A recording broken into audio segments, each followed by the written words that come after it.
People often ask, how do I help my kids prepare and calm down for bedtime? Bedtime seems to be the time when children need more water than ever, have endless patience for stories, and anything that can keep them in the mix, because for some of us, we don't want to miss out. We don't want to go to bed, especially, do you remember the brutal summer months when it was still light outside? Why do I have to go to bed? That's just cruel.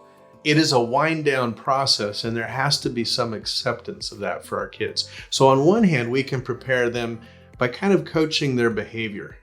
But what we're still trying to teach our kids is self-regulation. It's time to go to bed. You need to get yourself under control. And in all of our discipline approaches, because some people will ask, how do I know if my discipline approach is working?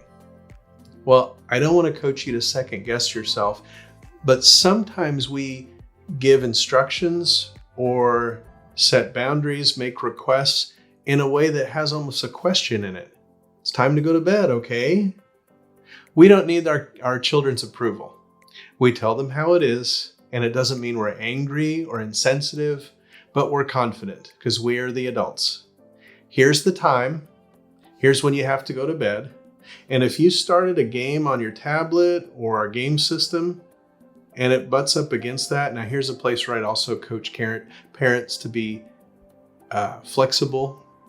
It doesn't matter if they have to go to bed at 7:01 or 8:01, but if a child starts a game 2 minutes before their bedtime, it's our job to teach them the consequences, not punishment. It's not about making them feel it or making them sorry, but it's about letting them get the disappointment that they asked for. If I started a game 2 minutes before my bedtime, I should have known I wouldn't get to finish it. That's normal. Kids will look to us to rescue them. Am I really responsible for my choices? And we have to teach them, yes, you are.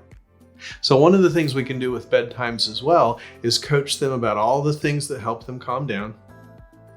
We can also make them responsible depending on their age, because if they can't get themselves to bed, then it might be normal that we crank back the bedtime 15 minutes or 30 minutes every night.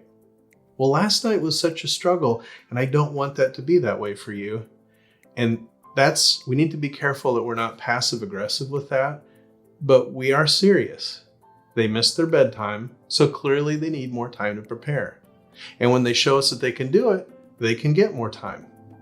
All we have to do is be consistent, confident, and let them own their problems. That's what I love about the love and logic approach, because it's not about reacting in emotion with our kids.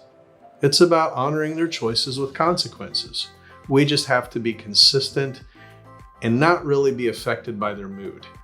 Again, that's not a democracy. We're compassionate, but we set the boundaries, and honestly, they depend on us for that.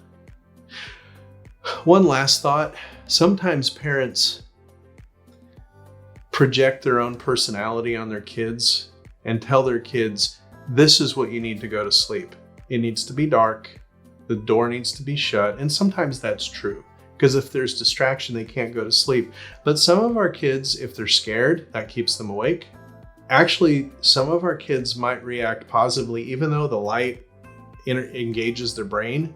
Some of our kids need something exciting to think about as they fall asleep, and they find it comforting. Those are the kids who doodle while they listen, because if their hand's moving, they can pay attention better.